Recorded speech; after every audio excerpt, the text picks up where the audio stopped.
you've been quoted a lot of the time saying, you know, that I've had a luxurious upbringing, that I've had a cushioned life. So have you really drunk deep from the cup of life, or was it a stretch to do JJ? JJ is a Jat boy.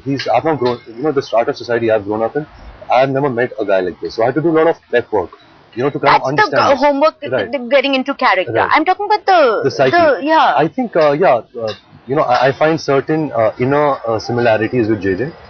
You know, maybe I've not gone through that heartbreak that JJ is looking for also. So I could kind of connect with him in the initial part. But when he really starts getting to the heartbreak, I guess you really had to go deeper into other things which you could kind of connect with.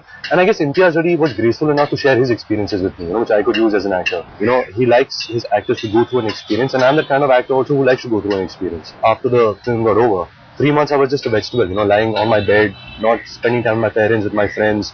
I don't know, it felt empty. But then again, having said that, it felt nice because I felt, you know, I gave something. And although your childhood, you've had some difficult times, you know, we all know about the battle that your father went through with alcoholism. That was a tough time between you and between him and his wife and your parents.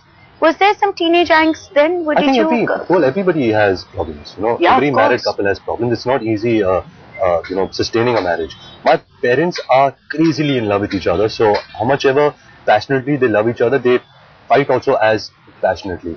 They did go through some tough times, but I guess to be positive and to come out with the positive side of it, I guess it grew me up a bit at a very young age. You know, I saw life, I saw how relationships are, what the value of commitment is, a man and woman's dynamics. You understand all of that, and I think my mother was. My mother told me everything. She didn't hide anything from me. You know, if there was a problem. How old were you at this point? I mean, this was when I was 12, 13.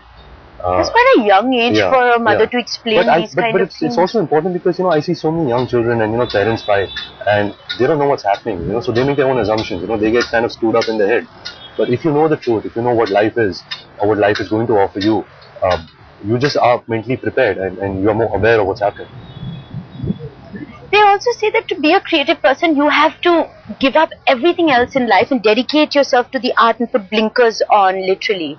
So, do you think that's true for you as well? No, actually. It's the opposite. If you don't kind of see life, if you don't live a real life, if you don't appreciate the simpler things of life, you'll start becoming boring. Because once you become an actor or a celebrity, when you're surrounded with all these yes people around you, they will only be the reason for your downfall. Because they are just here because you are a rising star, because you're kind of, people have hope, you know, they can live off you. But how do you know why someone is a yes person or a genuine person? You can tell. You know? I think I'm a good judge of people. Actually, you never know.